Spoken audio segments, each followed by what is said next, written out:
Hey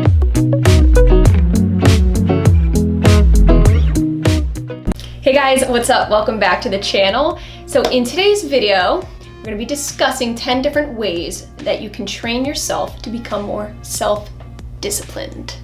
So this is going to be a super informative video. I put a lot of thought into this. Self-discipline is what's going to help you have longevity in whatever you're doing. It's all mental and it's all perspective. This can relate to virtually anything. In this case, I'm primarily going to be talking about health and fitness. So if you're new to the whole health fitness type of field, 2020, you're starting your new journey, I hope this video can help you out, because self-discipline is what's gonna keep you going long-term, baby, okay? Not short-term. We're talking making lifestyle changes, mental shift changes to get that train going. You want it to last you a long time. If you're not already, definitely hit that subscribe button for new videos every single week. Okay, let's do this. These are 10 I've come up with in no particular order. So number 1, we're talking about changing your perspective. I can't versus I don't. So an example would be, say you're at a friend's house and they offer you cake or pastries or something like that. Instead of just saying, I can't eat that, try saying, oh, I don't eat that, but thank you. When you word things differently, you're actually telling yourself and giving yourself credit for believing in not eating that particular food item. When saying things like, I can't eat that, it's actually telling yourself, I can't, I'm punishing myself. I'm not allowed to. That's not true here, okay? You're making the conscious decision to better your life, so I don't eat that. By saying I don't, you're owning that decision, okay? You're confident in that decision and you know yourself. You know what you're doing. Be confident in this. This is your journey in your life. So you don't eat these things. Not I can't, because this ain't a punishment, girl. No. Number 2 is to remove anything and everything that does not align with your goals. This could be relating to a lot of things. I'm gonna give you an example of food, okay? Eliminating sweets out of the house. For example, James and I, we don't buy anything that doesn't fit our health goals. By not bringing things into your life that would negatively impact your goals, it just sets you up for more of a success and gets you used to not being around that and not eating things like that. Now, this could go for anything, like I said, alcohol, cigarettes, you name it. It's just about not having those things around you to negatively influence your life. So understand what your goals are and don't allow anything to interfere with that. Don't even allow it into your house, girl. Okay. So number 3 is focusing on building the new, not on trying to fix the old, okay? This is important because a lot of people are so used to how their lifestyle was or currently is. When trying to make that transition, they dwell too much on the past. But what a lot of people don't understand is that your past really has no influence whatsoever on your future. You're starting on a new slate. You need to have that perspective of it being that new, fresh slate, okay? Do not compare to your past. Don't compare to things you used to do. Give yourself the chance to start over. Any mistakes you may have made, anything that you're kind of disappointed in yourself in, forgive yourself and move on. You need that closure. It's healthy. If you resent yourself for anything that you've done in the past, it's only anchoring your future, okay? It's only keeping you in the past, and that's what you want to do, is move past the past and just look towards the future. You're building yourself new, fresh. Keep that perspective and you will be just fine. Okay, so number 4 is to shift from motivation to habit. 2 totally different things, okay? Motivation is a very temporary fix. It's a wonderful thing. It can get your bum right up and going, but it does not last forever. So the purpose of this video is to try to train yourself to have more long-term mindset and to get yourself where you want permanently, okay? It's all about a lifestyle change. So for example, you watch a gym video of somebody working out. You start to get that energy from them. You get that motivation. You go, oh, I wanna look like this person, or I have similar goals in mind. I'm gonna go work out, I'm gonna do that today. That's wonderful, but that's not enough to keep you permanently going at it. You need something more than just like a visual stimulant, okay? It's all up in here, girl. When trying to make that transition from motivation to habit, the trick is to Focus only on you, your own goals, your body, your mind, your life. It's great to have that external motivation, but what's going to keep it a habit, a lifestyle change, permanent, is inside of you. It has nothing to do with external anything. So, with that being said, it does take about 21 days for a practice to become a habit. So, obviously, practice. This is not something that's going to happen overnight and all of a sudden you're just going to be, fine and dandy and have this habit that's just wonderful and life-changing. It takes some serious practice and time to get to that point. So, nevertheless, it will always be worth it. You just got to invest in yourself. Okay. Number 5 is probably my favorite one, okay? I'm gonna be real with you, girl. This is something I swear by. I'm very, very strict about, I guess you could say. It's switching your mindset from an emotional to a very logical mindset. So for example, somebody puts a piece of chocolate cake in front of you. Your first reaction will be emotional. It will be, oh my God, that looks good. Oh my God, I'm salivating. I'm picturing how good that must taste. That's all emotional. You're just going based off of your initial emotion. What's gonna get you past that binge, that whole giving in to those kinds of things, is gonna be your logical taking over. That's what you gotta train your brain to do, is think logically, which means looking at that piece of cake and saying, okay, well that does look good, but how will it make me feel? What will it do to my body? What negative effects will it have, and how will it deter me from completing my goals and getting to where I want to get? So it's very healthy to differentiate the two, emotional and logical, and to understand when that logic needs to take over.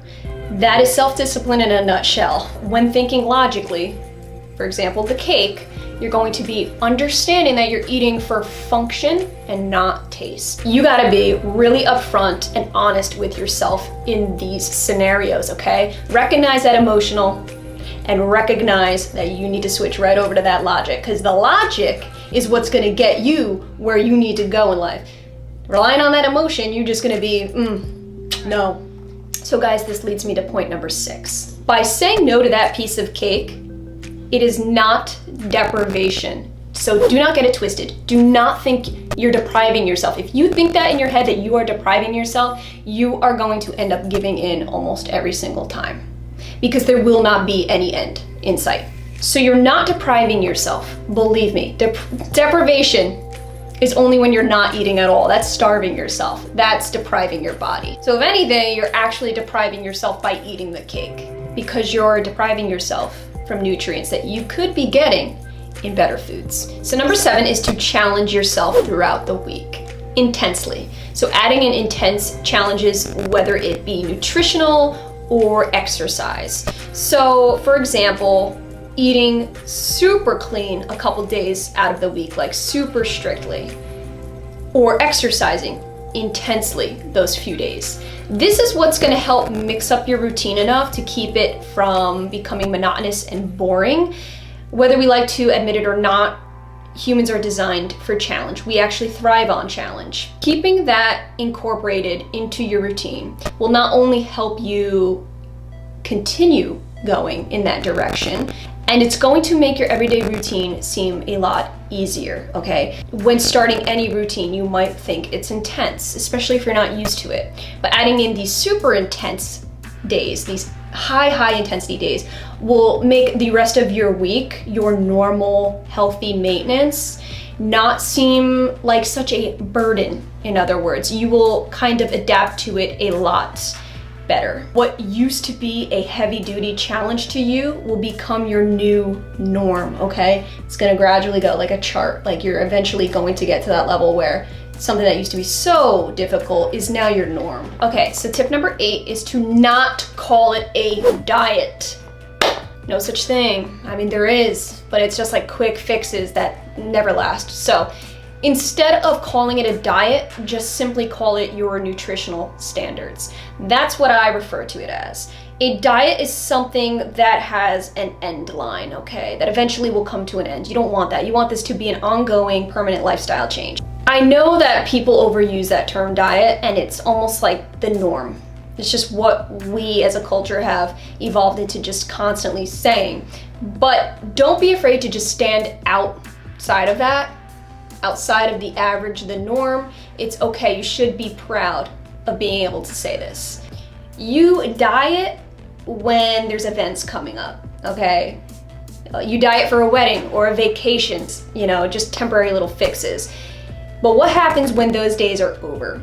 Nutritional standards are a guideline, a permanent guideline that you must meet every single day in your life. That's what makes it a standard, okay? Keeping that standard in mind as something that defines you in your lifestyle is what's gonna keep you believing in it, and it's what's gonna keep you from falling off, okay? This is all about permanent. Okay, number 9 is to think long-term versus short-term. So do not get it twisted. You should be thinking both, okay? You should have short-term goals, absolutely, because that's what's going to help you right here, right now, every day to slowly get to those long-term goals. Long-term meaning things like how you see yourself as you age, all right? Thinking long-term in that sense. Not thinking about how long it's gonna take you to drop X amount of weight. Get that out of your head. Don't think like that, all right? That's gonna discourage you. Think long-term as in 5-10 years from now, I will potentially be seeing doctors less. I will be feeling 10 times better. Things like that. Yeah, that's a long-term investing idea. But having long-term just by itself isn't good either, because like I said before, it can get very discouraging. You have to have your short-term goals. View long-term as like a ladder and short-term being as the rungs in the ladder. You can't have one without the other. So for me, long-term would be things like not having to go see a doctor when I'm middle to late age, okay? Avoiding doctors, that's my long-term goal. But short-term goal for me would be like eating clean, going to the gym and exercising every single day. These are short-term goals that inevitably turn into long-term. So gotta have both. Okay, last but not least, number 10 is just so freaking straightforward right here, right now, but this is how I'm gonna wrap it up. Giving yourself time. Patience is a virtue. We all know that. You gotta give yourself the much needed, respectful time. Things take time, great things especially. So, investing in yourself isn't a one and done. It is a long-term, time invested thing. So once you learn pretty much how to change and shift your mindset, change your perspective on health, fitness, wellness, that is the beginning of changing your entire life. And the only thing that's gonna allow you to do that is time. Those were my 10 tips on how to become self-disciplined. You wanna chase that healthy lifestyle, it needs to be the stamp on the envelope. You need to put that stamp, you need to get self-disciplined. There's just no other way around it. Understand that it is not easy to become self-disciplined, okay? But if there's a will, there's a way. Remember that the body will not go where the mind does not allow it to go. Perspective and mental shifts are necessary. I know, guys, this was a pretty freaking serious video and I got real intense at some times, but it's because I'm very, very, very passionate about this topic. It isn't until you make these mental shifts where it's going to become an ingrained thing, a daily, everyday thing. So if you are up for that challenge,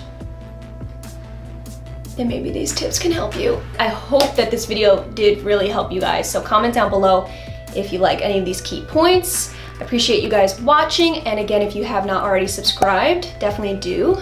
New videos every single week. I'll see you in my next video.